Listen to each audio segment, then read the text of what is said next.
મહેમદાબાદના ધારાસભ્ય અરજીનસિંહ ચૌહાણ જન્મદિવસની ઉજવણી અનોખી રીતે કરવામાં આવી। અમદાવાદ વિમાન દુર્ઘટનામાં મૃતકોને શ્રદ્ધાંજલિ આપવા શાંતિ યજ્ઞનું આયોજન કરવામાં આવ્યું। મૃતકોને શ્રદ્ધાંજલિ આપવા બ્લડ ડોનેશન કેમ્પનું પણ આયોજન કરાયું।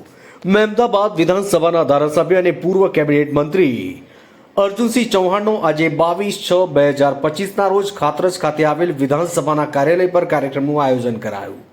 અમદાવાદથી લંડન જતું વિમાન દુર્ઘટનામાં મૃતકોને શ્રદ્ધાંજલિ આપવા શાંતિ યજ્ઞ કરવામાં આવ્યો અને બ્લડ ડોનેશન કેમ્પનું આયોજન કરાયું હતું। આ કાર્યક્રમમાં મહેમદાબાદ વિધાનસભા અને આસપાસના કાર્યકરો સાથે ઉપસ્થિત રહીને 100થી વધારે બોટલોનું બ્લડ ડોનેશન થયું હતું। 12મી જૂન જે ઘટના થઈ દુનિયા અને દેશને હચમચાવી દીધો અને વિશેષ આજે મારો જન્મદિવસ। આ જન્મદિવસ નિમિત્તે સ્વાભાવિક રીતે મોટી સંખ્યામાં બધા મતદારો કાર્યકર્તાઓ મિત્રો મળતા હોય છે, પણ જે પરિવારોમાં દુઃખની ઘડી છે અને આપણે આ જન્મદિવસ ઉજવવો મને પોતાને પણ સ્વાભાવિક રીતે ઠીક ના લાગે, પણ આ બધા દિવંગત આત્માઓની શાંતિ માટે એક યજ્ઞનો વિચાર અમારી આખી ટીમે કર્યો। આપ જોઈ રહ્યા છો અમે યજ્ઞની આહુતિઓ હવે ચાલુ થઈ છે।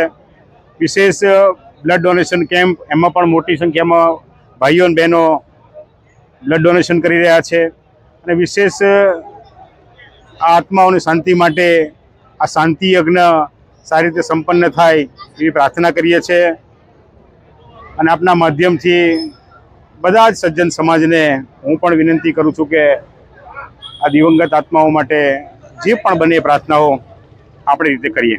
અર્જુનસિંહ, આજે ગ્રામ પંચાયતની ચૂંટણી પણ યોજાઈ રહી છે, ખાસ કરીને નાગરિકોને શું અપીલ કરશો? ચોમાસાનો માહોલ છે। હા, પંચાયત એ મહત્વનું અંગ છે। પાર્લામેન્ટથી મળીને પંચાયતથી મળીને પાર્લામેન્ટ જે લોકશાહીના જે આધાર સ્તંભો છે અને કોઈ પણ અનુદાન હોય કે વ્યવસ્થા હોય એનું અમલીકરણ પંચાયત સ્તરે થતું હોય તો સારા સભ્યો ચૂંટાય એવી પણ અમારી લાગણી છે અને 100% મતદાન કરીએ આપણે પોતાના સારા ઉમેદવારો માટે એવી પણ વિનંતી કરું છું।